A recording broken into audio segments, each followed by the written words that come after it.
Hello, I'm with half of Holding Absence. How you doing? Hello, how are you? Not too bad. Do you want to introduce yourselves? I'm Scott, I play guitar. And I'm Ash, I play drums. That's why you said before the interview you don't normally do talking. He's a drummer. That explains everything. I just play sometimes in time. That's all I do. Definitely sometimes in time. I was a drummer and I never played in time, so yeah, it's fine. He's got a click in his ears, he hasn't got an excuse. That's it. I always said the band was out of time, not me. Yeah, that's it. I'm good. Right. So you guys all right? You've been doing a couple of days worth of interviews now, haven't you? Yeah, 2 days full of interviews, which is fun. It's our first time doing something like this for the album. It's fun. You don't have to lie. It's fine. It's a new experience, so Yeah. I'm sure we'll get jaded as we go along.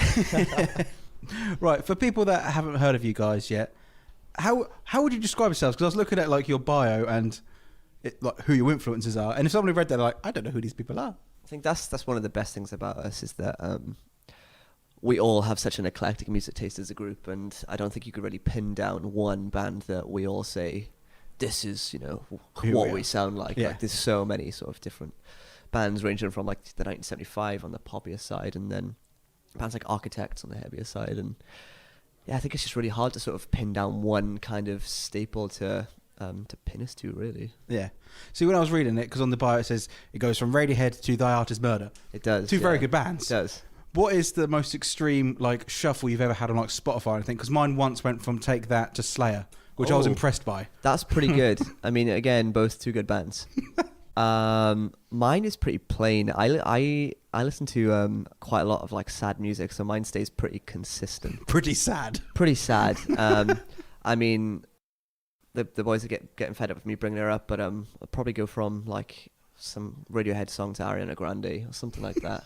But I love Ariana Grande, so that's not How a is that problem. sad? She's a pop artist. Hey, you got to read into the lyrics.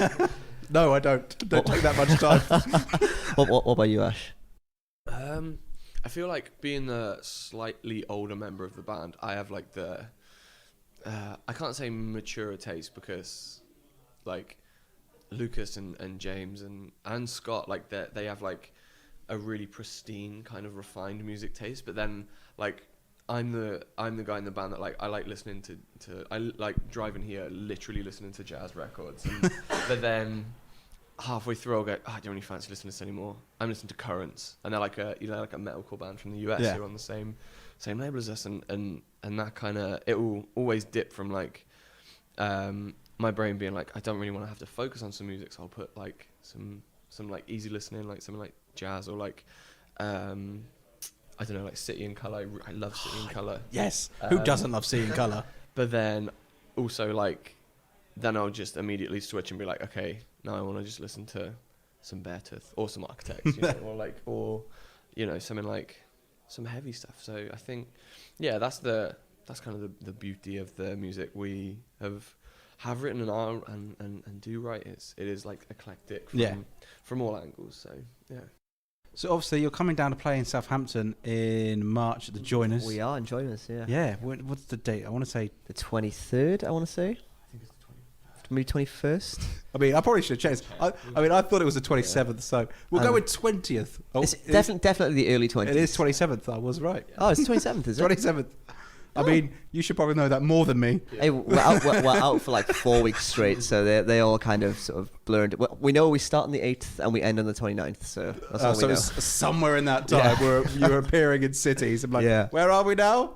Is this still England? Hey, we've got a driver, so we just get in the van and go, and then we turn up there and we're like, oh. You just could drive to random destinations you don't know. You're playing here tonight. Okay, thank you. So is it your first time playing in Southampton? I don't believe so. No. So we played in Southampton two years ago in March. We played the Joiners with our friends in Create to Inspire, who just put out a record at the time, and we had just kind of been picked up by Sharptone.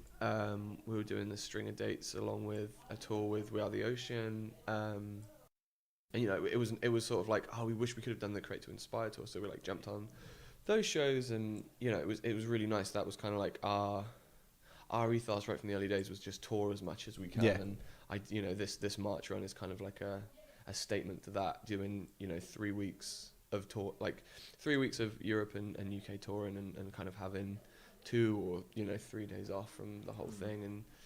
And but yeah, we've played in Southampton before. We played in Bournemouth as well, and every time we've played, it's been so great. It's been really, really nice. Anywhere in the UK is great for our band. Like, we really feel at home everywhere we go, not just in say Cardiff or somewhere in Wales. Like, everywhere we go is great. We like to think we're welcoming. Yeah. Like to think, because we're not always. If you play bad, you know about it. Yeah, definitely. So I thought this question on the way up, and I thought it was a really good question. Okay. It may not be, but I thought it was, so I'm going to ask it anyway. Which was, if you could have started your band in any era of music, where would you have picked? Because for me, it would have been mid-90s, start of new metal. I would have loved to be a part of that buzz. So you say that, and my mind instantly goes to the 80s. I'm a really big fan of like the new sort of 80s synthwave throwback kind of stuff. Yeah. And then I like bands like The Cure and the Smiths and all that kind of stuff. So I think I'd probably go the 80s. Yeah, It's a good era. it's a good era. I think like I'd be the same as you, dude, but like not the 80s, sorry, yourself. Yeah. And like that like 90s kind of era where it was like not as early as Nirvana, or maybe as early as Nirvana, but that I can't think of exactly when it was, but I'm thinking about the time like I watched the Foo Fighters Sonic Highways documentary, and like in some of the cities in the US, like the funk bands and punk bands were like doing mixed genre bills together. Yeah. And like the punk kids were like, we want to play the big venues, but they couldn't because like it wasn't like a big thing, but the funk bands were. Like, I'd love to have been in like that time where doing mixed bill shows, like people would have been like, oh, what, this is weird, isn't it? Like that kind of like shock factor of like music, like would have been like class to see, I think, like, or just some kind of pre 2000 like US music scene would have been class, because that's sort of something that we've never we have never experienced. I think experiencing like a US music scene would be great. Yeah. So obviously we've got the tour. It's 4 weeks. Then you're done. Is that it? Are we? What are we doing after that? Sleeping time now until next year? Oh no. Well, we've got some stuff on the cards, but I'm not sure we can really talk about it that much yet. All focus on the album release at the moment. Yes. So. I love it when bands do it. It's like, we've got things. Yeah. Stuff is happening. Stuff is happening. Yeah. I think Ryan will shout at me if I say anything. So. Well, thank you very much, guys. Thank you very much for having us. Thank you so much. Cheers. Thank you very much. Thank you. Thank you.